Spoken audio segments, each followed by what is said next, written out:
You're a quants guy, but you're definitely not a politics person, right? Politics is not your cup of tea.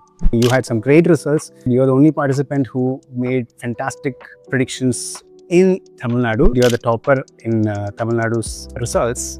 When I did this, Brijesh, I genuinely felt powerful.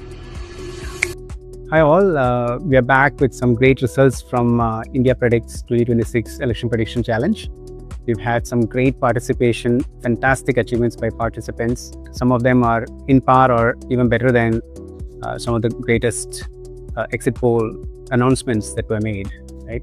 We'll get into the details in some time. For people who are not aware of India Predicts 2026 Election Prediction Challenge, right? This is a challenge for AI engineers, analysts, journalists, right, observers, and so on. It was primarily targeted to people who are interested in quantitative techniques for forecasting, for making election predictions, right, using data that is publicly available, right? Given that we are a country that is having a very fast evolving digital landscape, right? The voters leave digital footprints as reviews and so on, right? The candidates do campaigns, parties do campaigns, right? All of those digital footprints are there, right? Plus things like ad spends, right, on Meta and Google, and all of them are available. Backgrounds of candidates like the criminal records, their past election outcomes, right? All of them have been there. With those kind of data, right, we've seen in the past that historic data, when we took and started predicting, right, we could actually relate outcomes to such data, right? So that's why we thought we should encourage, the Indian audience to go on to make predictions, right, using publicly available data sets, right? And we just wanted to prove that this is doable, right? We wanted to bring in awareness, right, that election results, election outcomes are predictable using quantitative methods, right? Like that was done in US by people like Nate Silver, who have consistently predicted election results with 100% accuracy. We've had fantastic outcomes, right? The participants have done some great job. We're going to talk about that in some time, right? I have one of the participants with me, right? Ashwin, right? Who was one of my colleagues from HP, right? We worked together in HP Analytics some 18 years back. Welcome, Ashwin. Thank you for having me. Yeah. So thanks for participating, right? And thanks for joining us in this podcast. So Ashwin, I know you're a great analyst, right? You like fields like science, technology, international affairs. You are so well read, right? You are a quants guy, right? And but you're definitely not a politics person, right? Politics is not your cup of tea, right? So why don't you introduce about yourself, right, to the audience, right? And also tell us about the motivation, right, for participating, right? And once again, thanks for participating. You had some great results. You're the only participant who made fantastic predictions in Tamil Nadu, right? You're the topper in Tamil Nadu's results, right? We'll talk about how you did that, right? But before that, why don't you introduce, right, tell us about what motivated you? Well, you just said it. I'd like to see myself as a quant guy, more like a data geek. So this was a brilliant opportunity for me to look at a data set, which if it wasn't for this election prediction challenge, I would not have looked at it. So I can look at financial data, operational data, I look at demographic data. But when it comes to politics, it's only casual conversation. But this time I was like, let me look at the numbers and see what the numbers tell me rather than what people tell me. And I had a great time doing it.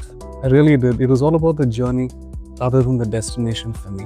Fantastic. We had the same feedback from a lot of participants. All of them said, like you mentioned, right, that it was about the journey and more than the destination, right? The experience was so good. It was so satisfying to do the analysis. Even before the results came, right, people started messaging us saying that thanks for conducting a election prediction challenge like this. This was really, really great, right? And there was a lot of team effort, right? There were many people who worked as team, right? And they loved working on this, right? So, but Ashwin, right? If you remember back in the HP days, right? We had armies of people collecting data, right? And for something like election prediction, right? Definitely massive amount of data is required, right? Tell us more about what you did, right? And how was your experience working with the data, right? What kind of tools that you probably used? Rajesh, that is exactly one of the things which I found exciting. Like you said, when we worked together at HP, there were teams which worked on just cleaning data, preparing the data, what we call data engineering back then. Right now, when I did this, I did several weeks of work, which an entire team, several weeks, but I did it in a matter of days. I used Google Gemini and Claude mainly to do my quantitative research. I made sure that, I cross-referenced, made sure that the sources were all correct. And when I went into really deep, granular level, and I wouldn't have been able to go to that much of a level if it wasn't for the availability of these tools. And it was exciting. I actually tried to break the tools by making sure, there's so many things I did. I wanted to see if I could break it, if I could break Gemini, if I could break Claude, and I had fun trying to do that. Awesome. So I think I'm sure you have been a little skeptical about AI hallucinating, right? And I think just before this recording, right, you did mention, right, that because you're a little skeptical about AI tools, right, you really went on to revalidate structured data that it provided you, right? It's not just some response in plain text, right? It gave you Excel sheets and so on, right? And then that's probably what is different from 18 years back to now. Of course, it goes without saying. 18 years back, I couldn't have imagined how to do this because back then, I still am not very good at scraping data of these websites. We'd have to Google it, then go to the site, and then the lengthy procedure of extracting data out of these sites. I was able to do all of that with these tools. And like you said, I stress tested these tools to the max, make sure that they actually got what was in the site. Fantastic. Only when I made sure that they were giving me what was in the site, which I could manually cross-reference, then I believe, okay, now that you've done this well, I can use the data that you've given me. But I did the analysis myself. Yeah. But I personally feel that deep research part of all these AI tools are phenomenal. Like you mentioned, what would require hundreds of people, right, and months of time for retrieving this data that's kind of shrunk, right? It's kind of democratized, right? Any individual can do, right? It's not just a big team like what big market research firms or quants teams or teams like what Nate Silver had. Of course.